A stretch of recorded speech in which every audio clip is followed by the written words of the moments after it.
नमो अरिहन्ताणं नमो सिद्धाणं नमो आयर्याणं नमो वज्रयाणं नमो लोय सव्वसाहूणम् एषो पञ्चनमुक्कारो सव्वपावपणासनो मङ्गलाणं च सव्वेसिं पठमं होयि मङ्गलम् मङ्गलं भगवान् वीरो मङ्गलं गौतमप्रभु मङ्गलं स्थूलिभद्राद्या जैनधर्मोऽस्तु मङ्गलम् अज्ञानतिमिरान्धानां ज्ञानाञ्जनशलाकया नेत्रमुन्मीलितं येन तस्मै श्रीगुरवे नमः। ઓકે, સો આપણો વિષય છે શ્રી કર્મસ્તવ એટલે કે બીજો કર્મ ગ્રંથ. આની અંદર પરમ પૂજ્ય આચાર્ય ભગવાન શ્રી દેવેન્દ્ર સુરી સ્વાજી મહારાજા સાહેબે આપણને 14 ગુણસ્થાનકો બતાવ્યા છે અને તેના વિશેની વિચારણા કરીને આપી છે. એની અંદર આપણે તે જોઈ રહ્યા છીએ કે 14 ગુણસ્થાનકો કેવા કેવા હોય છે અને તે ઠેકાણે આગળ આપણને આવવાનું છે કે કયા ગુણસ્થાનકે કેટલા કર્મોનો બંધ, ઉદય, ઉદીર્ણ અને સત્તા પોસિબલ છે. અને આ બીજા કર્મ ગ્રંથની અંદર આપણને પરમ પૂજ્ય ગ્રંથકારશ્રીએ એટલું માત્ર બતાવ્યું છે કે સામાન્યથી બધા જ જીવોને આશ્રયને કેટલાક કર્મોનો બંધ, ઉદય, ઉદીર્ણ અને સત્તા હોઈ શકે તે, પણ વધારે ડિટેલમાં અલગ અલગ એટલે કે કઈ ગતિના અંદર કયા કર્મોનો બંધ, ઉદય વગેરે હોય તે આગળ ત્રીજા વગેરે જે કર્મગ્રંથો છે 6ઠ્ઠા સુધીના ત્યાં સુધી આવતું જ હશે. તો એમાંથી આપણો 14 ગુણસ્થાનકો ઉપર વિચારણા ચાલુ છે, જેમાં આપણે પ્રમત્ત અને અપ્રમત્ત એવા 6ઠ્ઠો 7મો ગુણસ્થાનક જોઈ રહ્યા હતા. એની અંદર હમણાં સુધી આપણે તે જોયું છે પ્રમત્ત સંયત શા માટે કહેવાય, અપ્રમત્ત સંયત શા માટે કહેવાય. પહેલા તો સંયત છે તેમાં 2 પ્રકારો છે, પ્રમત્તપણું છે કે નહીં એના ઉપર પ્રમત્ત સંયત એટલે 6ઠ્ઠો ગુણસ્થાનક વર્તી જીવ કહેવાય છે, અને પ્રમાદીપણું નહીં હોય તો પછી તેવા સંયમીને અપ્રમત્ત એવા 7મા ગુણસ્થાનક વર્તી કહેવાય. પછી આની અંદર શું કહ્યું છે આ તો બધું આપણે જોઈ લીધું. કાળને વિશે આપણે જોયું, ઇન્ડિવિજ્યુઅલી કેટલો કાળ હોય છે બંને ગુણસ્થાનકોને વિશે સેમ જ છે. એક સમય જગન્યથી અને ઉત્કૃષ્ટથી અંતર્મુહૂર્ત કહ્યું છે. સંયુક્તપણાનું કાળ એટલે કે બંનેનું ભેગું એટલે કે 6ઠ્ઠો 7મો આ રીતે ફેર થતું જાય, માત્ર 6 7ના વચમાં ચેન્જીસ થતા જાય ઓલ્ટરનેટિવલી, તો તેને કહેવાય છે સંયુક્તપણાનો કાળ. તો તે કેટલું હોઈ શકે, તો જગન્યથી એક અંતર્મુહૂર્ત અને ઉત્કૃષ્ટથી દેશોન પૂર્વ કરોડ વર્ષ, આ આપણે જોયું. પછી પ્રમત્તપણું છે કે નહીં, અપ્રમત્તપણું છે કે નહીં તે પ્રમાદ ઉપર ડિપેન્ડન્ટ છે.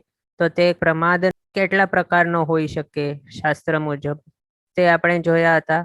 પછી શાસ્ત્રકાર ભગવંતો કહે છે કે 6ઠ્ઠા ગુણસ્થાનકે આર્ત ધ્યાનની મુખ્યતા હોય છે અને ધર્મ ધ્યાનની ગૌણતા હોય છે. એમાં પણ શું સમજવાનું, આગળ નીચલા જે ગુણસ્થાનકો છે પહેલાથી 5મા સુધીના તેની અંદર આર્ત ધ્યાન આના કરતાં ઓછું હોય એ નહીં સમજવાનું. એટલે અહીંયા મુખ્યતા 1 થી 14મો ગુણસ્થાનકના અપેક્ષાએ આર્ત ધ્યાનની મુખ્યતા 6ઠ્ઠામાં હોય એવું અર્થ નહીં લેવાનું. પણ શું અર્થ લેવાનું કે માત્ર 6ઠ્ઠો અને 7મો આ 2 ગુણસ્થાનકોની અંદર આપણે જો વિચારણા કરીએ તો શું છે, અહીંયા આર્ત ધ્યાનની મુખ્યતા છે અને ધર્મ ધ્યાનની ગૌણતા છે. અને જો 1 to 14ની અપેક્ષાએ જો કહેતા હોત તો પછી આને 6ઠ્ઠું ગુણસ્થાનક પણ પછી નહીં કહેવાય, પહેલો ગુણસ્થાનક અનુક્રમ આવી જાય. જો આમ આર્ત ધ્યાનની મુખ્યતા 1st થી કરીને 7મા અથવા તો 1 to 14માં આપણે જો કહીએ એ રીતે જો અર્થ લઈએ તો, એટલે એ રીતનો અર્થ નહીં લેવાનું, તે અહીંયા ધ્યાન રાખવું. પછી નો કશાયો જોયા હતા. 7 કર્મોની સ્થિતિ કેટલી હોય છે આ 6ઠ્ઠે 7મે ગુણસ્થાનકે તે આપણે જોયું. સર્વવીરતીપણું છે તો તે ક્યારે આવે કે જ્યારે દેશવીરતી ગુણસ્થાનકે અથવા તો દેશવીરતીના પરિણામો જે હોય તેવા પરિણામો વર્તાતા હોય તો ત્યારે આત્માનો કેટલા કર્મોની સ્થિતિ હોઈ શકે, એ પણ આયુષ્ય સિવાયના બાકીના 7 કર્મો છે તેઓની સ્થિતિ. શું કહ્યું છે કે સંયુક્ત પ્રાપ્તિ વખતે અંતકોડાકોડી સાગરોપમની સ્થિતિ જે હતી 7 કર્મોની તેના કરતાં પલ્યોપમ પૃથક્ત્વ ઓછી સ્થિતિ હોય છે દેશવીરતી વાળા પરિણામ આવે ત્યારે. અથવા તો ઉલટું કે જ્યારે અંતકોડાકોડી સાગરોપમની સ્થિતિની અંદર 2 થી 9 પલ્યોપમ સ્થિતિ ઓછી જો થાય 7 કર્મોની તો પછી ત્યારે દેશવીરતી વાળા પરિણામો આવી શકે તે. અને આગળ વધતા દેશવીરતી કરતા સંખ્યાતા સાગરોપમ ઓછી જ્યારે સ્થિતિ થઈ જાય 7 કર્મોની, તો ત્યારે પછી સર્વવૃત્તિપણું અથવા તો તેવા પરિણામો આવી શકે છે, એ રીતે જાણવું. પછી આપણે તે જોયું દેશવૃત્તિ કરતા વિશુદ્ધિમાં પ્રમત્ત સંયતની અંદર પ્રકર્ષ હોય છે. પ્રકર્ષ એટલે વધારો અથવા તો વિશુદ્ધિ વધારે હોય છે તે. પછી અપ્રમત્ત સંયત કરતા પ્રમત્ત સંયતમાં વિશુદ્ધિ ઓછી હોય છે, તે આપણે સમજી શકીએ. એને જો ડિનોટ કરવું હોય તો શોર્ટમાં તો આ રીતે આપણે લખી પણ શકીએ. પછી હવે આગળ જોઈએ. આની અંદર કોઈક ઠેકાણે એ રીતે પણ આપણને મળી શકે કોઈક ગ્રંથોની અંદર કે પ્રમત્ત ગુણસ્થાનકનો કાળ તે અથવા તો અપ્રમત્ત ગુણસ્થાનકનો કાળ એકલો ઇન્ડિપેન્ડન્ટ કાળ તે કોઈક ઠેકાણે માત્ર જગન્યથી એક અંતર્મુહૂર્ત અને ઉત્કૃષ્ટથી દેશોન પૂર્વ કરોડ વર્ષ આ રીતે પણ લખેલું આપણને મળી શકે. તો હવે આપણે આગળ શું ભણ્યા છીએ હમણાં જ લાસ્ટ ક્લાસમાં ને હમણાં પણ રિવિઝનમાં શું જોયું કે ઇન્ડિપેન્ડન્ટલી બંને ગુણસ્થાનકો છે, પ્રમત્ત હોય કે અપ્રમત્ત હોય, બંનેના કેટલા છે કાળ ઇન્ડિપેન્ડન્ટ. જગન્યથી એક સમય અને ઉત્કૃષ્ટથી અંતર્મુહૂર્ત પણ કોઈક ઠેકાણે જો આ રીતે આપણને લખેલા મળે કે પ્રમત્ત ગુણસ્થાનકનો કાળ જગન્ય અંતર્મુહૂર્ત અને ઉત્કૃષ્ટિ દેશોન પૂર્વ કરોડ વર્ષ, તો પછી કન્ફ્યુઝ નહીં થવાનું તે કઈ રીતે સંભવી શકે. આ પણ ખોટું નથી, પણ આ આપણે કઈ રીતે ઘટાડી શકીએ. તો એ અપેક્ષાએ લખેલું હોય કે કોઈક એક સાધુ ભગવાન સમજો કે સર્વવૃત્તિધર છે, પ્રમત્ત અને અપ્રમત્તની અંદર તેઓના ભાવ પરિણામો વધઘટ થયા કરે છે, ક્યારેક પ્રમત્ત ક્યારેક અપ્રમત્ત. પણ હવે તે પ્રમત્ત અને અપ્રમત્તપણું જે ટોટલ છે તે આપણે આગળ શું જોયું સંયુક્તપણાનું દેશોન પૂર્વ કરોડ વર્ષ છે, અને તેની અંદર વચવચમાં એ રીતે આપણે એઝ્યુમ કરીએ કે તેઓને પ્રમત્તપણું વધારે ટાઈમ માટે છે. તો પછી તેમાં કઈ રીતે કહી શકાય કે પ્રમત્તપણું ઉત્કૃષ્ટ અંતર્મુહૂર્તને માટે હતું અને અપ્રમત્તપણું છે તે જગન્ય અંતર્મુહૂર્તને માટે. આ રીતે આપણે કહી શકીએ. એમના માટે એમ આપણે એઝ્યુમ કરીએ કે તેઓનું આયુષ્ય 1 પૂર્વ કરોડ વર્ષ છે અને તે ભાવની અંદર તેઓને કેવળ જ્ઞાન પ્રાપ્ત થવાનું નથી. અને જો કેવળ જ્ઞાનની પ્રાપ્તિ થઈ જાય તો પછી 6ઠો 7મો ગુણસ્થાનક તો હોય નહીં, તે 13મે ગુણસ્થાનકે આવે કેવળ જ્ઞાન તે પ્રગટ થાય. તો અહીંયા જે એઝમ્પશન કે એક્ઝામ્પલ ચાલુ છે તેની અંદર એ સમજવું, એ એઝ્યુમ કરીને આપણે ચાલીએ છીએ કે શું છે અહીંયા સર્વવૃત્તિધર ભગવંત છે, સમ્યક્ત્વી છે, પછી સર્વથી વૃત્તિ ગ્રહણ કરેલી છે એટલે સર્વવૃત્તિ ધર્મ ગ્રહણ કર્યું છે એટલે પંચમહાવ્રતધારી છે એ. પછી તેઓનું આયુષ્ય 1 પૂર્વ કરોડ વર્ષનું છે અને આ ભાવની અંદર તેઓ કેવળ જ્ઞાનની પ્રાપ્તિ કરવાના નથી. અને બીજું, તે ભાવમાં તેમને પ્રમાદી અવસ્થા તે વધારે વાર માટે હોય છે. આ બધા એઝમ્પશન કરીએ તો પછી આપણે શું કહી શકીએ કે તેઓ પ્રમત્ત ગુણસ્થાનકે મોટા અંતર્મુહૂર્તને માટે રહેલા હશે અને પછી વચમાં નાના અંતર્મુહૂર્ત પ્રમાણ માટે 7મો ગુણસ્થાનક આવતું હશે. પછી પાછો મોટા અંતર્મુહૂર્ત માટે 6ઠ્ઠો ગુણસ્થાનક એટલે પ્રમત્તપણું, નાના અંતર્મુહૂર્ત માટે અપ્રમત્તપણું. આ રીતે મોટા અંતર્મુહૂર્ત માટે પ્રમત્તપણું અને નાના અંતર્મુહૂર્ત માટે અપ્રમત્તપણું, એમ કરીને પોતાનો દેશોન પૂર્વ કરોડ વર્ષ પર્યંતનું સંયમી જીવન છે એની અંદર ટોટલ જો જોવામાં આવે તો જે મોટા અંતર્મુહૂર્તો હતા પ્રમત્ત અવસ્થાવાળા તે બધાનો એડિશન કરી લઈએ તો તે એક રીતે કહી શકાય કે કેટલું, તો દેશોન પૂર્વ કરોડ વર્ષ એટલો સમય દરમિયાન તે પ્રમત્ત અવસ્થા હોઈ શકે તેમને, એમ આપણે કહી શકીએ. અને એ જ રીતે એનાથી ઓપોઝિટ એમ જો કોઈ હોય કે જે જીવ અપ્રમત્ત અવસ્થામાં વધારે ટાઈમ માટે રહેતા હોય તો તેમના માટે શું કહી શકીએ કે ઉત્કૃષ્ટથી તેઓનું પણ દેશોન પૂર્વ કરોડ વર્ષ એટલા સમય માટે અપ્રમત્તપણું હોઈ શકે અને એમાં વચવચમાં પ્રમત્ત અવસ્થા જગન્ય અંતર્મુહૂર્ત અથવા તો નાના અંતર્મુહૂર્ત માટે આવતી હોય વચવચમાં, અને મોટા અંતર્મુહૂર્ત પ્રમાણ અપ્રમત્તપણું રહેલું હોય. આમ આખાએ તેમના સંસારી જીવન દરમિયાન તેમના ગુણસ્થાનકનું ટાઈમ એ જો જોવામાં આવે કે 7મો ગુણસ્થાનક સાંતર કેટલું હશે તો તે દેશોન પૂર્વ કરોડ વર્ષ પર્યંત હોઈ શકે. આ રીતે તેમના માટે કહ્યું કે સાંતર કાળને આશ્રયને આ વાત સંભવી શકે છે કે કોઈક પ્રમાદી જીવ પ્રમત્ત ગુણસ્થાનકે ઘણો કાળ માટે વર્તે અને વચ્ચે વચ્ચે અપ્રમત્ત ગુણસ્થાનકમાં વર્તે અને તે અપ્રમત્તપણું માત્ર એક બે સમય માટે જ આવે અને પછી પાછો તે પ્રમત્ત ગુણસ્થાનકે ચાલ્યો જાય મોટા અંતર મુહૂર્ત માટે. એમ જો થતું હોય તો તે દેશોન કરોડ વર્ષ આયુષ્ય વાળો એવો તે સંયમી મનુષ્ય તેના આખાય ભાવમાં આવેલો પ્રમત્ત ગુણસ્થાનકનો કાળ તે ઉત્કૃષ્ટથી દેશોન કરોડ વર્ષ હોય એમ પણ બને છે.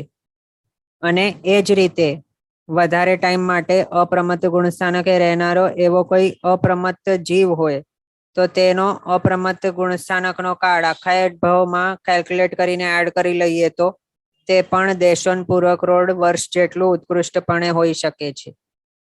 એમ શાસ્ત્રકાર ભગવંતોએ આપણને બતાવ્યું છે. અને બીજું એ પણ કહ્યું છે કે શું પહેલા અને છેલ્લા તીર્થંકર ભગવંતના ટાઈમમાં જે પણ સર્વવીર્તિધર થાય છે તેમાં પ્રમાદીપણું સામાન્યથી વધારે હોય અને તેના કારણે તે ટાઈમે કેવું કહ્યું તો 5 પ્રતિક્રમણ હોય છે પહેલા છેલ્લા તીર્થંકર ભગવંતોના ટાઈમે. પછી 5 મહાવ્રતોનું પાલન હોય છે કરવાનું. તો હવે પ્રતિક્રમણ શાના માટે અને ક્યારે કરાય છે કે જ્યારે મહાવ્રતોની અંદર અતિચાર લાગે છે ત્યારે. અને એ કોના માટે લાગુ પડે છે કે જ્યારે માત્ર મહાવ્રતોની અંદર અતિચાર લાગે ત્યારે જ પ્રતિક્રમણ કરવું. એવું રૂલ કોના માટે એપ્લાય થાય છે તો પહેલા છેલ્લા નહીં પણ વચના જે 22 તીર્થંકર ભગવંતોના સમયના જે સર્વ કીર્તિધર ભગવંતો છે તેમના માટે. અને બીજું એમના માટે બીજું પણ શું છે કે માત્ર 4 મહાવ્રતોનું પાલન હોય છે. ચોથો મહાવ્રત શીલ વ્રત તો તે 5મા મહાવ્રત એટલે કે પરિગ્રહ વ્રતની અંદર તેને સમાવિષ્ટ કરી લઈને તેવી શ્રેષ્ઠ બુદ્ધિવાળા હોવાના કારણે તેમને માત્ર 4 મહાવ્રત જ કહ્યા હતા. અને બીજું તો માત્ર એક જ પ્રતિક્રમણ એટલે જ્યારે તેમને આમ થાય કે એમના મહાવ્રતોની અંદર કોઈક એવો અતિચાર લાગ્યો એવી સંભાવના તેમને જ્યારે લાગે ત્યારે માત્ર તેઓ પ્રતિક્રમણ કરતા, નહીં તો નહીં કરે. તો આ જે આપણે હમણાં સમજ્યા અથવા તો જાણ્યું તેના ઉપરથી શું કહી શકાય કે અપ્રમત્ત અવસ્થા વચના જે તીર્થંકર ભગવંતો હોય છે 22 તીર્થંકર ભગવંતો સેકન્ડથી કરીને 23rd તેમના જે સર્વવીર્તિધર ભગવંતો હોય છે તેમના ટાઈમના તો તેઓની વિશે અપ્રમત્તપણું સામાન્યથી વધારે ટાઈમને માટે હોઈ શકે અને પ્રમાદીપણું ઓછા ટાઈમને માટે હોઈ શકે અથવા તો પ્રમાદી અવસ્થા તેઓને ઓછી. અને બીજું પહેલા છેલ્લા તીર્થંકર ભગવંત તેમના ટાઈમે થયેલા એવા જે સર્વવીર્તિધર છે તેઓનું પ્રમાદી અવસ્થા સામાન્યથી વધારે અને બાકી અપ્રમાદી અવસ્થા તે ઓછી. આ તે અપેક્ષાએ આપણે કહી શકીએ. અને આ માત્ર આપણે સામાન્યથી કહ્યું છે. બધા જ એવા જ હોય, બધા જ પ્રમાદી જ હોય એ રીતે નહીં આપણે ગ્રહણ કરવું. ઓકે. ક્વેશ્ચન છે કે આ રૂલ તીર્થંકર ભગવંત માટે હોય છે તો તીર્થંકર ભગવંતને માટે એવું આપણે નહીં કહી શકીએ કારણ કે તીર્થંકર ભગવંત કેવા હોય છે તે જ્યારે દીક્ષા ગ્રહણ કરે તો ત્યારે જ તેઓને તરત જ શું પ્રગટે ચોથું એવો મનોપર્ય જ્ઞાન પ્રગટી જાય અને તે મનોપર્ય જ્ઞાન અહીંયા આપણે બતાવ્યું છે એ રીતે અપ્રમત્ત સંયત ગુણસ્થાનક એટલે કે 7મો ગુણસ્થાનક વર્તી જીવ હોય જો તો તેને આવા ટાઈપના લબ્ધિઓ અને શક્તિઓ પ્રાપ્ત થઈ શકે. એટલે કે મનોપર્ય જ્ઞાન છે, પછી ચારણ લબ્ધિ, જંગાચારણ લબ્ધિ, સર્વૌષધિ, આહારક લબ્ધિ, અક્ષીણ માનસ લબ્ધિ, એટલે એવી અનેક અનંતા લબ્ધિઓ છે. એવી લબ્ધિઓ અને શક્તિઓ તે ક્યારે પ્રાપ્ત થાય અપ્રમત્ત સંયત ગુણ સ્થાનકે પ્રાપ્ત થઈ શકે છે એવી ઘણી લબ્ધિઓ. તો તીર્થંકર ભગવાન જ્યારે દીક્ષા એટલે કે સંયમ ગ્રહણ કરે તો ત્યારે આપણે સાંભળ્યું હશે કલ્પસૂત્રની અંદર કે જ્યારે તીર્થંકર ભગવાન સંયમ ગ્રહણ કરે ને તરત જ તેઓને ચોથો એવો મનોપર્ય જ્ઞાન પ્રગટ થાય છે.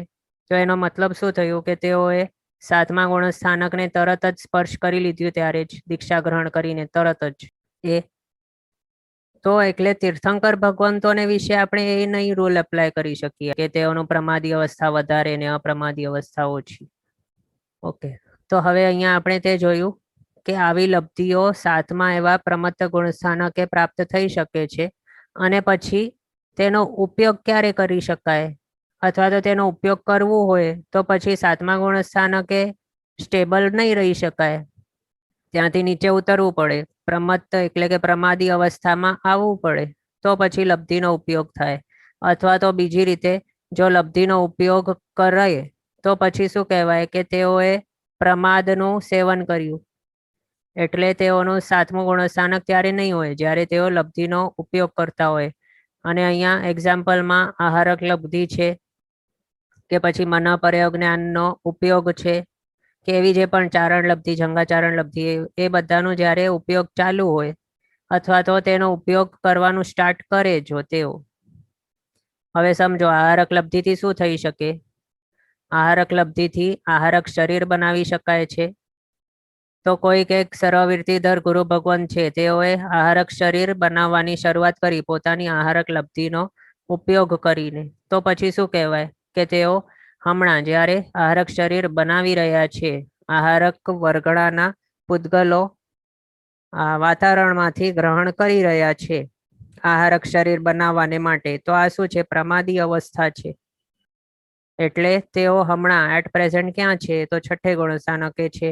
આ રીતે આપણે કહી શકીએ. અને બીજું, આહારક લબ્ધિને માટે એક વિશિષ્ટ શું છે? સ્પેશિયલી કે આહારક લબ્ધિ કેવી છે? સાતમે ગુણસ્થાનકે પ્રાપ્ત થાય અને તેનો ઉપયોગ ક્યારે થઈ શકે? તો છઠ્ઠે ગુણસ્થાનકે હોય ત્યારે જ.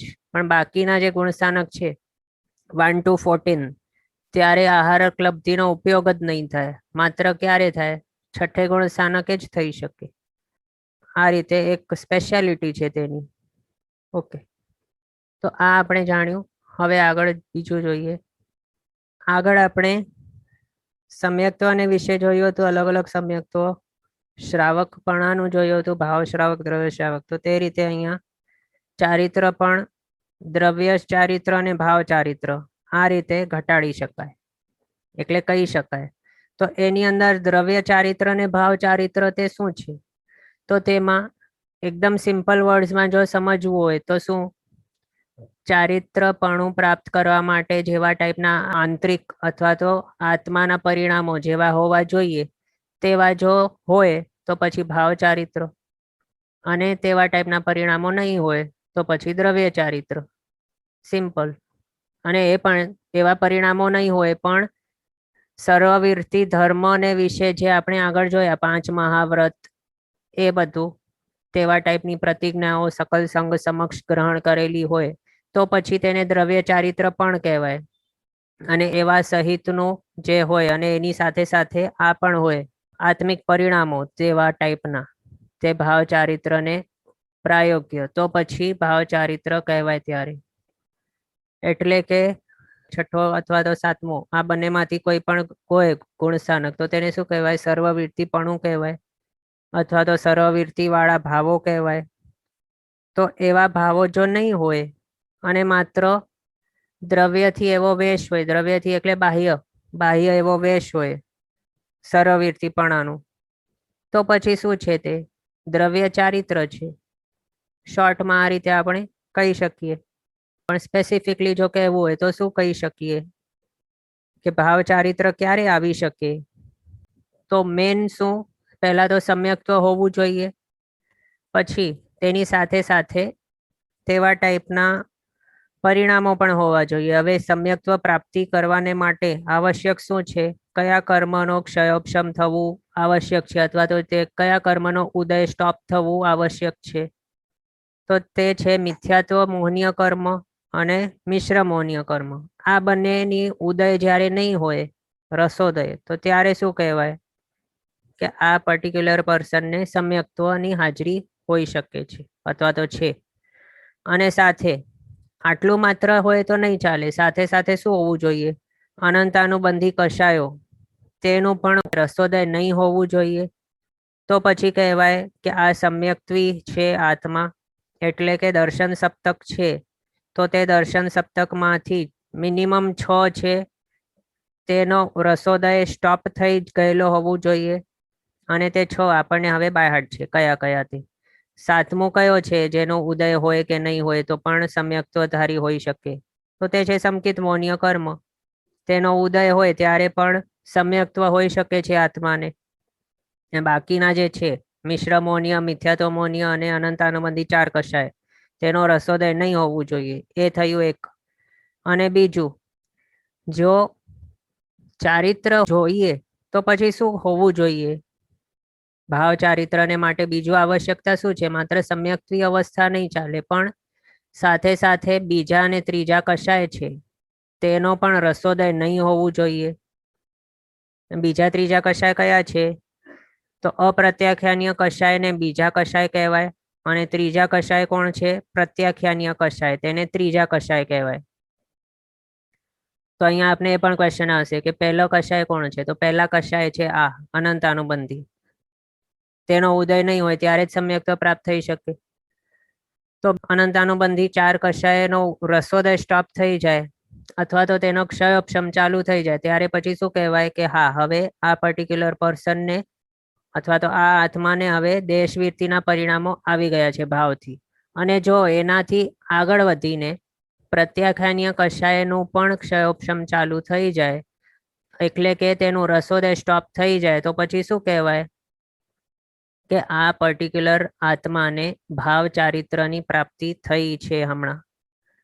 એટલે જો કર્મોની અપેક્ષાએ જોઈએ તો ભાવ ચારિત્ર ક્યારે આવી શકે?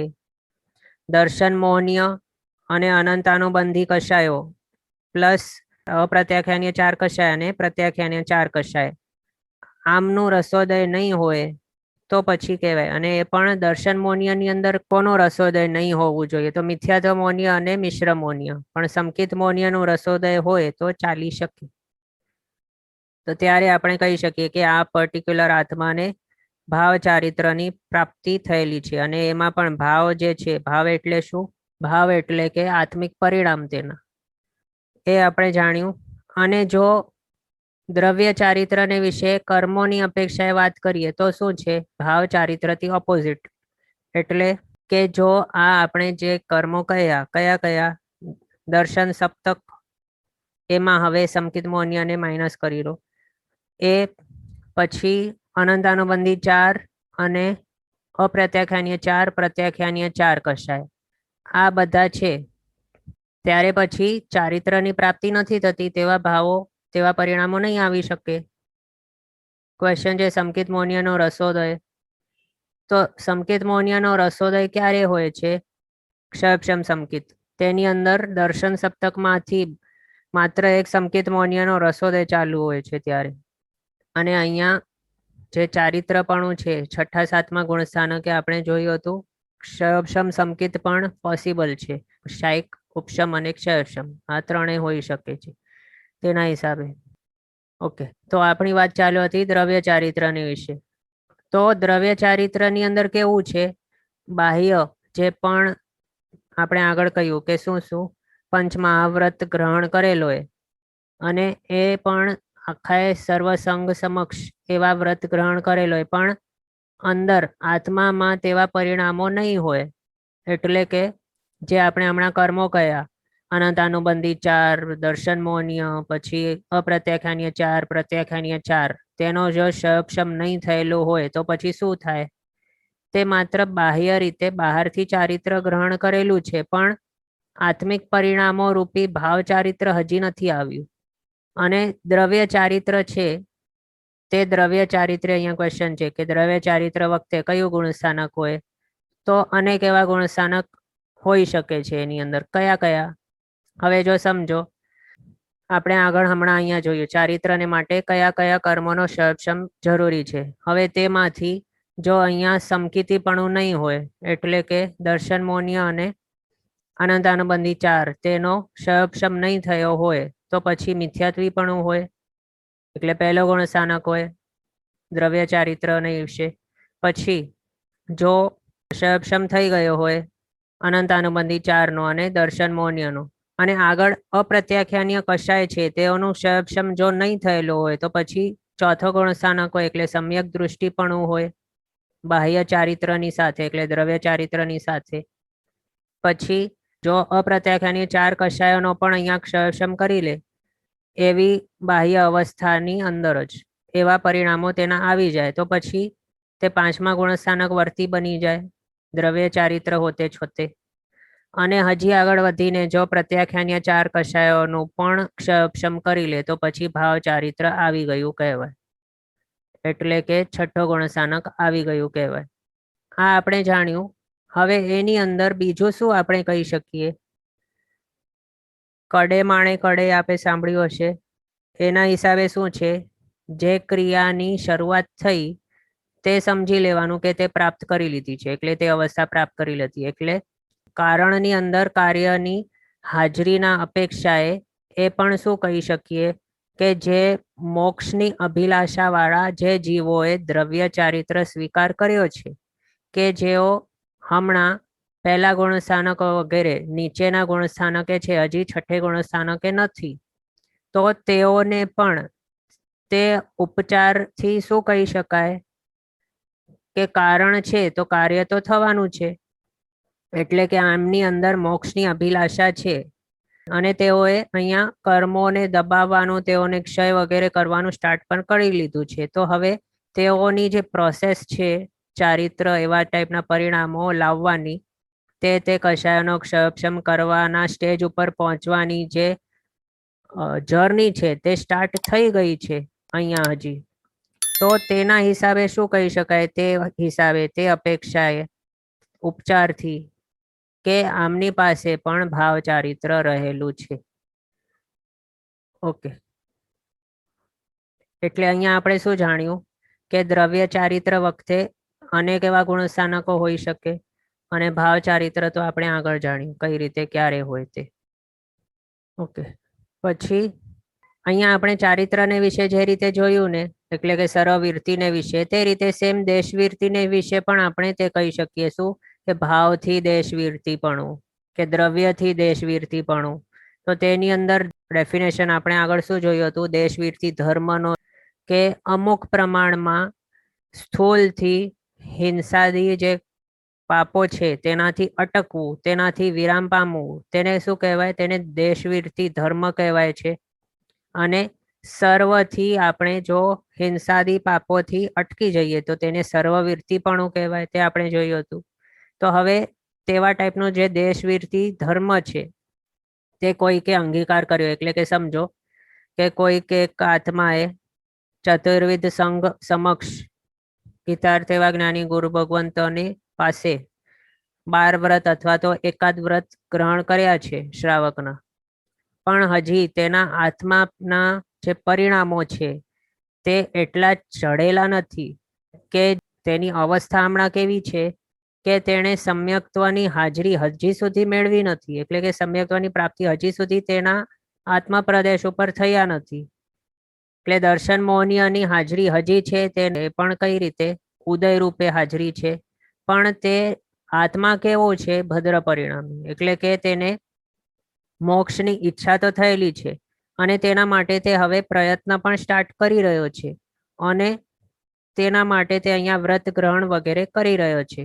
તેની અવસ્થા હમણાં કેવી છે કે તેના આત્મા પરિણામો કેવા છે? એટલે કે તે કષાયોથી યુક્ત છે હજી હમણાં, અનંતાનુબંધી વગેરે કષાયોથી યુક્ત છે. પણ દેશવીરતીપણું ક્યારે આવે? દેશવીરતી ધર્મ બાહ્યથી તો ગ્રહણ કરી લઈએ, પણ દેશવીરતીપણું એટલે કે દેશવીરતી ગુણસ્થાનક તેના પરિણામો ક્યારે આવે? જ્યારે સમકિતીપણું હોય ફર્સ્ટ કન્ડિશન, અને બીજી કન્ડિશન અપ્રત્યાખ્યાનીય કષાયોનો ક્ષયોપશમ ચાલુ થઈ ગયેલો હોવું જોઈએ, તો પછી તેને દેશવીરતી ગુણસ્થાનક મળેલું કહી શકાય, અથવા તો તેવા પરિણામો તેના આત્માની અંદર આવી ગયા છે તે કહી શકાય. પણ આ પર્સને, આ આત્માએ હમણાં આજે પ્રયત્ન કરી રહ્યો છે પણ હજી તેના આત્મા ઉપર એવા કષાયો ઉદયમાં રહેલા છે, તેનું ક્ષયક્ષમ હજી ચાલુ નથી થયો, તો પછી તેવા ટાઈપના દેશવીરતીને શું કહેવાય? પાંચમો ગુણસ્થાનક વર્તી દેશવીરતીના પરિણામો નહીં કહેવાય, પણ શું કહેવાય? દ્રવ્યથી દેશવીરતી કહેવાય. એ જ રીતે એના ઓપોઝિટ શું કે કોઈક છે એક પર્સન, તેના પ્રત્યાખ્યાનીય કષાયોનું પણ ક્ષયક્ષમ ચાલુ થઈ ગયો છે, તો પછી તેને કેવું કહેવાય? અને તે સમ્યક્ત્વી છે, તો પછી અપ્રત્યાખ્યાનીય કષાયનું ક્ષયક્ષમ ચાલુ થઈ શકે, એનાથી પહેલા નહીં. તો સમ્યક્ત્વી છે એની સાથે અપ્રત્યાખ્યાની 4 કષાયનું પણ શપશમ ચાલુ થઈ ગયું છે. એના હિસાબે શું કહેવાય કે તે ભાવથી દેશવીરથી ધર છે. અને હવે થર્ડ પોઈન્ટ શું? ઉપચારથી. એટલે તેની દેશવીરતીપણું પ્રાપ્ત કરવાની જર્ની ચાલુ થઈ ગઈ છે અને તેના મનમાં એવી ઈચ્છા છે દેશવીરતીપણું પ્રાપ્ત કરવાની, મોક્ષ પ્રાપ્તિની ઈચ્છા છે. એની સાથે તે વ્રત ગ્રહણ કરી રહ્યો છે અને તેના પ્રયત્ન પણ હવે તે કરવાની ઈચ્છાવાળો છે. તો પછી તેને શું કહી શકાય ઉપચારથી? કે તેને પણ હમણાં ભાવથી દેશવીરતીપણું અંગીકાર કર્યો છે. આ માત્ર ઉપચારથી છે, પણ અસલમાં શું છે? અસલમાં તો હમણાં એટ પ્રેઝન્ટ તે દ્રવ્યથી દેશવીરતી ધર છે.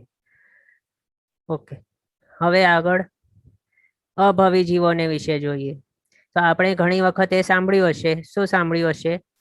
કે અભવીનો જે જીવ છે તેણે ઘણી વખત, અથવા તો આમ એક રીતે તે કહી શકાય કે અનંતી વખત, એક રીતે માત્ર કહું છું, પણ નોર્મલી તો સામાન્યથી એ જ કહેવાય કે ઘણી વખત તેને એવા ટાઈપના ચારિત્ર ધર્મની પાલન કર્યું છે કે કેવું કહેવાય કે નિરતિચાર ચારિત્ર પાલન, કે જેનાથી તેણે નવગ્રૈવયક દેવપણું, તેવા દેવપણાની પણ પ્રાપ્તિ થઈ શકે છે. એવું શ્રેષ્ઠ નિરતિચાર ચારિત્ર પાલન અભવીનો જીવ કરી શકે છે અથવા તો કરતા હોય છે અમુક અમુક એવા. તો હવે તેમના વિશે પણ અહીંયા આપણને ક્વેશ્ચન આવી શકે. આગળ તો આપણે શું જોયું કે ચારિત્ર ધર્મ તેવા પરિણામો કોને આવી શકે? સમ્યક્ત્વીપણું હોવું જોઈએ. તો પછી અભવી છે તેને હવે તે જે ચારિત્ર ગ્રહણ કરી રહ્યો છે એવો નિરતિચાર કહેવાય તેવો શ્રેષ્ઠ ચારિત્ર તે પાલન કરી રહ્યો છે, તો પછી તેને કયો ચારિત્ર હોય? એવું ક્વેશ્ચન આવી શકે આપણને કે તે દ્રવ્ય ચારિત્ર હોય કે ભાવ ચારિત્ર. તો આ આપણે હમણાં જે વ્યાખ્યા જોઈ બંને, એના હિસાબે આપણે શું કહી શકીએ કે તે દ્રવ્ય ચારિત્ર જ હોય, પણ ભાવ ચારિત્ર તેને ક્યારે પણ પ્રાપ્ત નહીં થાય. ભલે કેટલા પણ ભવો તે કરી લે અભવીનો જીવ, કેટલા પણ અનંત પૂતગલ પરાવર્ત કાળ તે ભમી લે સંસારમાં, તો પણ તેને ક્યારે પણ ભાવ ચારિત્રની પ્રાપ્તિ થવાની જ નથી અભવીને. એટલે તેને કયો ચારિત્ર હોય? તો માત્ર ને માત્ર દ્રવ્ય ચારિત્ર, બસ. અને એ પણ આપણને એ બીજું ક્વેશ્ચન આવી શકે કે તે ચારિત્ર શા માટે લેતો હશે? આગળ અહીંયા ઉપચારથી આપણે જોયું ને, શું જોયું કે ઉપચારથી જે હમણાં કરન્ટલી દ્રવ્ય ચારિત્ર ધર છે, એટલે કે પહેલા ગુણ સ્થાનક વાળા છે, જે ઉપચારથી આપણે વાત કરી રહ્યા હતા એની અંદર, કે પહેલા ગુણ સ્થાનક વર્તી જે જીવો છે તેમના વિશે ભાવ ચારિત્ર કહી શકાય. એ ઉપચારથી આપણે જોયું કઈ અપેક્ષાએ તે. તો અહીંયા અભવી જીવને માટે એ ઉપચાર પણ લાગુ નહીં પડે. રિપીટ કરું, અભવી જીવને માટે ઉપચારથી પણ ભાવ ચારિત્ર નહીં કહી શકાય ક્યારે પણ. કારણ ક્રાઇટેરિયા આપણે શું જોઈ ઉપચારથી જો પણ કહેવું હોય ભાવ ચારિત્રનું, તો તેની અંદર ક્રાઇટેરિયા એ હતું કે મોક્ષની પ્રાપ્તિને ઈચ્છુક એવા કોઈ જીવ જો હમણાં કરન્ટલી મિથ્યાત્વી અવસ્થામાં હોય અને તેમને પ્રયત્ન કરવા છે મોક્ષ પ્રાપ્તિને માટે એવી ઈચ્છાના સહિત, તો પછી તેઓના ચારિત્રને આ કહેવાય છે ઉપચારથી ભાવ ચારિત્ર. પણ અભવીનો જીવ ક્યારે પણ મોક્ષની ઈચ્છા વાળો થવાનો જ નથી. તેની ઈચ્છાઓ કેવી કેવી હશે? ઇન્દ્રપણું, ચક્રવર્તીપણું, એવા જે ભૌતિક સુખો જેની અંદર વધારે પ્રમાણમાં મળતા હોય તેવા ભવોની અપેક્ષાથી તે ચારિત્ર પાલન કરશે. એટલે ભલે તે અહીંયા ઇન્દ્રપણું પણ માંગે તો પણ તેને ઇન્દ્રપણું તો મળવાનું નથી, એ અલગ વાત છે. પણ તેવી ઇન્દ્રની જે અવસ્થા હોય છે, અવસ્થા એટલે ઇન્દ્ર કેવા કેવા ભોગ સુખો પ્રાપ્ત કરે છે ઇન્દ્રપણામાં, તો તેવા ભૌતિક સુખોની માંગણીથી આ અભવીનો જીવ ચારિત્ર ગ્રહણ કરે. અને તે ઇન્દ્રપણું તો ક્યારે પ્રાપ્ત કરવાનું નથી, કારણ ઇન્દ્ર જે છે તે કોણ બની શકે? માત્ર ભવી જીવ હોય તે, અને તે ઇન્દ્રપણાના ભાવમાં તેઓ સમ્યક્ત્વી હોય, તે આપણે આગળ સાંભળ્યું હશે. તો અભવીનો જીવ તેને આવા ટાઈપનો ચારિત્ર તે ક્યારે અને શા માટે ગ્રહણ કરે? તો માત્ર ભૌતિક સુખને માટે, પણ મોક્ષની ઈચ્છાથી તે ગ્રહણ કરતો નથી. એટલે ઉપચારનો જે પોઈન્ટ હતો અહીંયા આપણો ભાવ ચારિત્રને વિશે ઉપચારથી, તો તે આ અભવીને માટે લાગુ નહીં પડે. એટલે ઉપચારથી પણ એને ભાવ ચારિત્રી તો ક્યારે પણ નહીં કહેવાય. દ્રવ્ય ચારિત્ર ધર જ હોઈ શકે આ અભવી. અને બીજું અહીંયા આપણે આગળ શું જોયું, ભાવ ચારિત્ર કઈ રીતે ક્યારે પ્રાપ્ત થાય તે. અપ્રત્યાખ્યાન્ય વગેરે કશાય, પ્રત્યાખ્યાન્ય કશાયનો ક્ષયક્ષમ થાય ત્યારે તે આપણે જોયું. તો હવે અભવીને ચારિત્રની પ્રાપ્તિ કઈ રીતે થઈ શકે? સર્વવીરતી મેળવવું તે માટે પણ ઘણા કર્મોનો ક્ષયક્ષમની જરૂર હોય છે. એમને કંઈ સર્વવીરતીપણું પણ નથી મળતો. હમણાં આપણે જેટલી દુનિયા જોઈ શકીએ છીએ તેની અંદર સર્વવીરતીધર ભગવંતો કેટલા છે? ઘણા ઓછા છે. આખા વર્લ્ડની અપેક્ષાએ હમણાં જેટલું આપણને દેખાય છે કે આપણને ખ્યાલ છે હમણાં આપણા આંખોની પ્રત્યક્ષ જેટલું છે તેમાંથી જો પ્રોપોર્શન આપણે કાઢીએ રેશિયો તો પછી કેટલું છે આપણા સાધુ ગુરુ ભગવંતનો, સર્વવીરતીધર ભગવંતનો?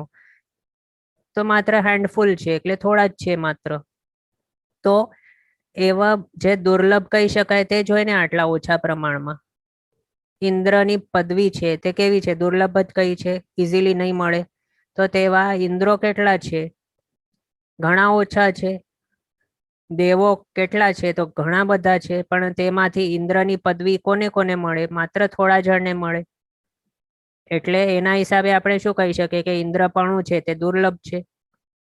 તેવી જ રીતે અહીંયા સર્વવીરતીપણું જે છે એટલે કે દ્રવ્ય ચારિત્રની હમણાં વાત ચાલ્યું છે, તો તે સર્વવીરતીપણું તે પણ ક્યારે મળી શકે? એવી દુર્લભ વસ્તુ જે છે તે તો કર્મોનો ક્ષયક્ષમ હોય તો જ મળી શકે. તો પછી હવે આ અભવીના જીવને તે કઈ રીતે પ્રાપ્ત કરી હશે અને આપણે પાછળ કઈ રીતે રહી ગયા? તો તેના માટે એમ આપણે કહી શકીએ કે 4 ઘાતી કર્મો જે છે, 4 ઘાતી કર્મો કયા છે? જ્ઞાનાવર્ણીય, દર્શનાવર્ણીય, મોહનીય અને અંતરાય. આ છે 4 ઘાતી કર્મો. એમાંથી હવે તે અભવીનો જીવ છે. મોહનીય કર્મોનો તો અહીંયા તે ક્ષયક્ષમ કરી શકતો નથી, એટલે કે તે ક્યારે પણ મિથ્યાત્વી અવસ્થાને છોડી શકતો નથી. તો એ એક ઘાતી કર્મ માઇનસ થઈ ગયો, મોહનીય કર્મ, તેનો ક્ષયોક્ષમ નહીં કરી શકવાના કારણે. પણ હવે જે બાકીના છે કર્મો કયા? તો જ્ઞાનાવર્ણીય કર્મ, એનું ક્ષયોક્ષમ તે કરી શકે છે. અને જ્ઞાનાવર્ણીય કર્મનો ક્ષયોક્ષમ થયો એનો મતલબ શું થયું? કે આણે જ્ઞાનની પ્રાપ્તિ કરી. જ્ઞાનાવર્ણીય કર્મના આવરણો દૂર થાય ત્યારે શું થાય? જ્ઞાન ચડી શકે, આપણે કંઈક યાદ રાખી શકીએ, કંઈક સમજી શકીએ. તો તેવી સમજણ શક્તિ, તેવા સમજુપણું કે એટલું તે યાદ રાખી શકે એવું, અથવા તો તે જ્ઞાન તે પ્રાપ્ત કરી શકે એવી અવસ્થા તે ક્યારે પ્રાપ્ત કરી શકે? તે જો તેનો જ્ઞાનાવર્ણીય કર્મનો ક્ષયક્ષમ થાય તો આણે સર્વવીરતી ગ્રહણ કરીને પછી એવા જે પોતાને ઈચ્છાઓ રહેલી છે કેવી કેવી ભૌતિક સુખોની, તો તે ભૌતિક સુખ ક્યારે મળી શકે? જ્યારે પુણ્ય કર્મનું બંધ થાય ત્યારે. એવું જ્ઞાન તેને ક્યારે પ્રાપ્ત કર્યું? જ્યારે તેનો જ્ઞાનાવર્ણીય કર્મનો ક્ષયક્ષમ થયો ત્યારે તે એવું જ્ઞાન તે પ્રાપ્ત કરી શકે અને તે સમજી શકે. પછી એવા ટાઈપના ભૌતિક સુખોને માટે જરૂરી એવો પુણ્ય, તેનો બંધ કઈ રીતે કરી શકાય? તે જો જાણવું હોય, સમજવું હોય તો પણ તેના માટે જ્ઞાનાવર્ણીય કર્મનો ક્ષયક્ષમની આવશ્યકતા છે, તેના વગર કંઈ ચાલે નહીં. તો એવા ધર્મની સમજણ ગ્રહણ કરી, એ પણ સર્વવીરતી ધર્મ. તો તે સર્વવીરતી ધર્મની સમજણ ગ્રહણ કરી પછી તેની સાથે બીજો કયો છે એ આપણે આગળ જોયું. કયો? જ્ઞાનાવર્ણીય કર્મનો ક્ષયક્ષમ, તેના કારણે સમજણ વગેરે પ્રાપ્ત કરી શકે, યાદ રહી શકે તે. તો તે તેણે કર્યું છે. પછી આગળ બીજો ઘાતી કર્મ કયો છે? દર્શનાવર્ણીય કર્મ. તો તે દર્શનાવર્ણીય કર્મ તેનો પણ આણે ક્ષયોક્ષમ કર્યો હશે તો જ પછી તેની આંખો છે, તેની ઇન્દ્રિયો છે તે પાવરફુલ બની શકે, તે એવી પ્રાપ્ત થઈ શકે કે જેને સર્વવીરતીના આચારો છે તેના પાલનને માટે તે ઉપયોગી બની શકે. નિરતિચાર ચારિત્ર જો પાલન કરવું હોય તો પછી આંખો એકદમ પાવરફુલ હોવી જોઈએ. તો પછી અતિચારો નહીં લાગે, એટલે ઈર્યા સમિતિ વગેરે જે પાલન કરવું હોય, પડી લેણ વગેરે ક્રિયાઓ જે કરવી હોય, તો તેના માટે શું હોવું આવશ્યક છે? આંખો બરાબર હોવી જોઈએ, આંધળાપણું નહીં ચાલે, પછી બહેરાપણું પણ નહીં ચાલે, એટલે આવા જે ઇન્દ્રિયોમાં ખોડખાપણો છે તે પણ નહીં ચાલે. તો તેના હિસાબે શું કે ચક્ષુ દર્શન અચક્ષુ દર્શન એનું પણ આનું ક્ષયોક્ષમ બરાબર પ્રમાણમાં હોય તો પછી તે ચારિત્ર પાલન કરી શકે, બરાબર તે ગ્રહણ કરી શકે. હમણાં પણ કેવું છે કે કોઈકને ચક્ષુથી રહિત જો હોય આ ભાવમાં, એટલે કે ઇંગ્લિશમાં કહીએ કે જો તે બ્લાઇન્ડ હોય, તો પછી તેને સર્વવીરતીપણું એટલે કે દ્રવ્ય ચારિત્ર પણ અપાતું નથી. તો એના હિસાબે શું થયું કે તેના દર્શનાવર્ણીય કર્મ તેનો પણ ક્ષયોક્ષમ હોવું જોઈએ. પછી ગાઢ એવી નિદ્રાઓ પણ તેને નહીં હોવી જોઈએ, તો પછી તે નિરતિચાર ચારિત્ર પાલન કરી શકે. તો એ નિદ્રાઓ પણ કોની અંદર આવી ગઈ? દર્શનાવર્ણીય કર્મ જે ઘાતી કર્મ છે તેની અંદર. તો અહીંયા જ્ઞાનાવર્ણીય કર્મ, દર્શનાવર્ણીય કર્મ આ બંને વિશે જોયું. અને થર્ડ એટલે કે છેલ્લો છે મૌન્ય કર્મ, તો પહેલા જ આઉટ થઈ ગયો, તેનો ક્ષયક્ષમ આ કરી શકવાનો નથી, અભવી. જો તેનો ક્ષયક્ષમ કરી બેસે તો પછી તેને સમ્યક્ત્વની પ્રાપ્તિ થઈ જાય, અને તે ક્યારે થવાનું નથી. એટલે આ ક્યારે પણ મૌન્ય કર્મનો ક્ષયક્ષમ કરી શકવાનો નથી, એટલે મૌન્યને આપણે પહેલા જ લિસ્ટમાંથી માઇનસ કરી લીધું. તો હવે બચ્યો કયો ઘાતી કર્મ? તો અંતરાય કર્મ. તો એના હિસાબે શું છે કે અંતરાય કર્મ શું કરે છે? 5 લબ્ધિને રોકે છે. તો તે દાનાંતરાય, લાભાંતરાય, ભોગાંતરાય, ઉપભોગાંતરાય અને વીર્યાંતરાય, એ જે લબ્ધિઓ છે 5 તેને રોકે છે અંતરાય કર્મ. તો અંતરાય કર્મનો જ્યારે ક્ષયોક્ષમ થશે ત્યારે આવી જે લબ્ધિઓ છે તે પણ અમુક અમુક અંશે પ્રાપ્ત થઈ શકશે. અને વીર્યાંતરાય કર્મ છે તેનું જો ક્ષયોક્ષમ થાય બરાબર પ્રમાણમાં, તો પછી શક્તિ પ્રાપ્ત થઈ શકે. અને શક્તિ પ્રાપ્ત થશે તો પછી નિરતિચાર પાલન થઈ શકશે. અને બીજું લાભાંતરાય કર્મ છે તેના ક્ષયોક્ષમના કારણે આ ચારિત્ર જે દ્રવ્ય ચારિત્ર છે તેનું લાભ થઈ શકશે, એના સિવાય થઈ શકવાનું નથી. એટલે અહીંયા અંતરાય કર્મ છે તેનું પણ ક્ષયોક્ષમ આવશ્યક છે. એટલે જો આપણને આમ ક્વેશ્ચન આવે કે અભવીના જીવે એવો દુર્લભ એવો ચારિત્ર ધર્મ, ભલે તે દ્રવ્ય ચારિત્ર છે, તો તેની પ્રાપ્તિ કઈ રીતે કરી લીધી? તો તે આ જે 3 ઘાતી કર્મો છે તેના ક્ષયોક્ષમના કારણે તેને પ્રાપ્ત કરી હશે એવું આપણે કહી શકીએ. અને બીજું આપણે તે જાણ્યું હતું કે તે ક્યારે પણ ભાવ ચારિત્ર પ્રાપ્ત કરી શકતો નથી.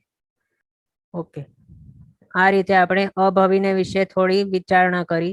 હવે આગળ આપણે જો છઠ્ઠો અને 7મો ગુણસ્થાનક છે એના વિશે જો આપણે વાત કરીએ તો પછી શું કહી શકાય કે છઠ્ઠા ગુણસ્થાનકે આત્મા કેવો હોય છે? પ્રમાદી અવસ્થામાં. અને પ્રમાદી અવસ્થામાં આલંબનની જરૂર પડે છે. આત્મ પરિણામો સ્ટેબલ રાખવા અથવા તો આગળ વધારવા કે ચડતા પરિણામો લાવવા આલંબનની આવશ્યકતા પડે છે. તો એવા પ્રમાદી અવસ્થા કઈ છે? તો છઠ્ઠા ગુણસ્થાનક વાળી. તો જો એની અંદર છઠ્ઠા ગુણસ્થાનક જ્યારે વર્તતો હોય ત્યારે જો આલંબનોને દૂર કરી દેવામાં આવે, તેનું આલંબન છોડી દેવામાં આવે કે અથવા તો ત્યાગી દેવામાં આવે, તો પછી શું થાય? પતન થઈ જાય.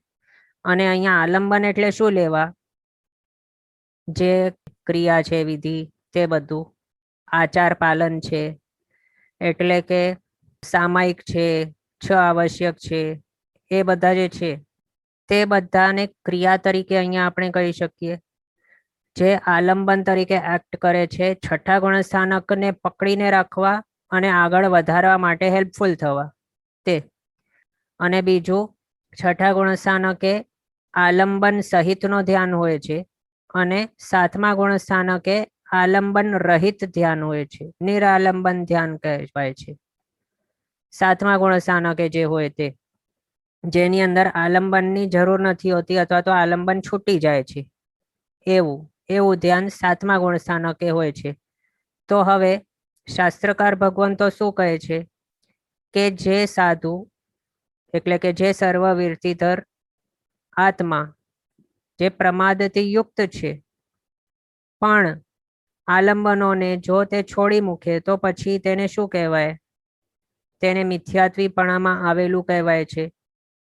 એટલે કે તેને જો આલંબનોની ઉપેક્ષા કરી એટલે કે જે ક્રિયાવિધિ છે તેની જો ઉપેક્ષા કરી તો પછી તેનું પતન થઈ જાય છે. આ રીતે જણાવતા એક અહીંયા દૃષ્ટાંત આપ્યું છે, તો તે આપણે જોઈએ.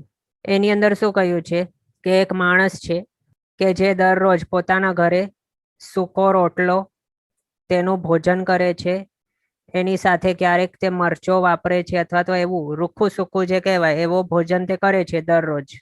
અને ક્યારેક તેણે કોઈક ઠેકાણેથી એક એવો આમંત્રણ આવ્યો જેના કારણે તે ઠેકાણે ગયો, તે અમુક એવા પ્રસંગને માટે કે જેની અંદર તેને આવા ટાઈપનો ભોજન પ્રાપ્ત થયું, રસવંતો, અને એ પણ ઘીથી લથપથ એવી રોટલીઓ, પછી એવા જે પણ ફરસાણ મીઠાઈઓ વગેરે છે તે બધું તેને ભોજનમાં મળ્યું અને તે વાપરીને તે એકદમ ખુશ થઈ ગયો. તે જમણવારમાં તે અનેક સ્વાદિષ્ટ એવા ભોજનો ગ્રહણ કરીને એકદમ ખુશ થઈ ગયો. અને પછી હવે જ્યારે તે રિટર્ન પોતાના ઘરે આવીને બીજા દિવસે સૂકો રોટલો જોઈએ છે ત્યારે પછી તેને અહીંયા આનો ભોજન કરવાનું મન જ નથી થતો. અને એ મનનો સાંભળીને તે જો આ લુખ્ખો રોટલો તે વાપરે નહીં, અને હવે એની પાસે પોતાની એવી અવસ્થા નથી, તે એટલો સક્ષમ નથી કે તે દરરોજ એવો રસવંતો આવો ભોજન ગ્રહણ કરી શકે. એની હવે હમણાં શક્તિ નથી. અને જો એવું તે વિચારે કે મારા ઘરે આ જે મને મળી રહ્યો છે લુખ્ખો રોટલો, તેની અંદર તો કંઈ રસે નથી, આ કંઈ ખવાતું હશે? ભોજન તો આને કહેવાય. આહા, શું સરસ ભોજન હતું તે! ભોજન તો આને કહેવાય. ભોજન હોય તો આવું, નહીં તો ન હોવું જોઈએ. એટલે જો હું કંઈ પણ વાપરું તો આવું જ વાપરું, અને આવું જો નહીં હોય તો પછી હું કંઈ નહીં વાપરું. આ લુખ્ખો રોટલો પણ હું નહીં વાપરીશ. આવો જો વિચારીને તે બેસી જાય તો પછી તેની અવસ્થા કેવી થઈ જાય? ભૂખ્યો તરસ્યો મરવો પડે તેને, એટલે તેનું આયુષ્ય કમ્પ્લીટ થઈ જાય, તેનું પતન થઈ જાય. એનું શોર્ટમાં મિનિંગ કહ્યું તો એ જ રીતે શું કહ્યું છે કે જે સર્વવીરતીધર ભગવંત પ્રમાદી અવસ્થાની અંદર અનેક એવા આલંબનો સહિત જે પોતાના ભાવોને ટકાવી રહ્યા હતા, તો તેવા આલંબનોને કારણે તે જે આવા રસવંતા ભોજન એટલે કે નિરાલંબન ધ્યાને તેવા ટાઈપના ધ્યાનનો શ્રેષ્ઠ એવો રસવંતો આસ્વાદન લીધું હોય અને પછી તે ઠેકાણેથી પાછા રિટર્ન જો તેઓ પ્રમાદી અવસ્થામાં પહોંચી જાય અને ત્યારે તેઓને જો આ બધા જે ક્રિયા વિધિઓ છે, આવશ્યક આદિ જે ક્રિયાઓ, તે તેમને ગ્રહણ કરવા લાયક નહીં લાગે, એટલે તેનું આચરણ કરવા લાયક નહીં લાગે, અને માત્ર નિરાલંબન ધ્યાનને વિશે એવા સપના જુએ. આમ શું કહેવાયું આગળ કે પ્રમાદી અવસ્થામાં નિરાલંબન ધ્યાન તે પોસિબલ નથી. અને પ્રમાદી અવસ્થાની અંદર પહોંચી ગયા અને તો પણ તેવા ટાઈપના એવા રસવંતા ભોજનના સપના જુએ અને આને ગ્રહણ જ નહીં કરે તો પછી શું થાય? પતન થઈ જાય. એ જ રીતે અહીંયા પણ શું છે કે જે આવશ્યક આદિ ક્રિયાઓ છે તેને જો ત્યાગી નાખવામાં આવે પ્રમાદી અવસ્થામાં, તો પછી જે સંયતિપણું છે, ભલે પ્રમાદી અવસ્થા છે તો પણ સંયતિપણું તો છે ને, સર્વવીરતીપણું તો છે, ભલે પ્રમત્તપણું છે તો પણ, તો તે હવે જો તેઓ આવશ્યક આદિ ક્રિયાનો ઉપેક્ષા કરી બેસે, તેનો આચરણ નહીં કરે, તો પછી તે પણ છીનવાઈ જાય છે. એટલે આ લુખ્ખો રોટલો છે તે પણ પછી છીનવાઈ જશે, એનું પણ પછી પ્રાપ્તિ નહીં થશે, અને પોતે તેમનું આયુષ્ય કમ્પ્લીટ થઈ જાય. આયુષ્ય એટલે અહીંયા આ માણસની વાત હતી, તેનું આયુષ્ય પૂરું થઈ જાય, ભૂખ્યો મરી જાય, એ અપેક્ષા. પણ અહીંયા જે સર્વવીરતીધર ભગવાનની આપણે વાત કરી રહ્યા છે, તો તેમનો જે સર્વવીરતીપણું છે તે તેમનાથી છીનવાઈ જાય અને પછી તેઓ નીચલા એવા ગુણ સ્થાનકે જઈને પટકાઈ જાય. એટલે ધ્યાનમાં શું રાખવાનું કે વ્યવહાર અને નિશ્ચય બંનેમાંથી કોઈને પણ છોડવા લાયક નથી. બંનેને સાથે સાથે સમાન સ્થાન જીવનની અંદર આપવું જરૂરી છે. અને જો તેવું નહીં અપાય, વ્યવહારને છોડી મૂકવામાં આવે, માત્ર નિશ્ચયને પકડીને રહેવામાં આવે તો પછી પતન જ થવાનું છે. પતન સિવાય બીજો કોઈ આરો નથી.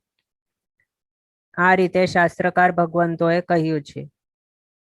એટલે અહીંયા આપણે શું જાણ્યું કે જીન શાસન તે નિશ્ચય અને વ્યવહારથી યુક્ત છે અને જે પણ વ્યવહારનો લોપ કરે છે તે મિથ્યાત્વી છે. અને જીન શાસન કહે છે કે નિશ્ચયને અંગીકાર કરો પણ વ્યવહારને તો ન છોડો. જેને પણ વ્યવહારને છોડ્યો એણે શાસનનો ઉચ્છેદ કર્યો. આ રીતે સમજવું. આ રીતે શાસ્ત્રકાર ભગવંતો કહે છે. ઓકે, આજનો સમય આપણો અહીંયા થયો છે. આગળના પદાર્થો આપણે નેક્સ્ટ ક્લાસમાં જોશું અવસરે. જીનાજ્ઞા વિરુદ્ધ કંઈ પણ બોલાય તો મિચ્છામિ દુક્કડમ. સર્વમંગલ માંગલ્યમ સર્વકલ્યાણ કારણમ પ્રધાનમ સર્વધર્માણામ જૈનમ જયતિ શાસનમ. પ્રણામ. બધા શાતામાં રહેજો, જીનાજ્ઞા પૂર્વકનું જીવન જીવજો, સર્વવીરતી તરફ આગળ વધજો.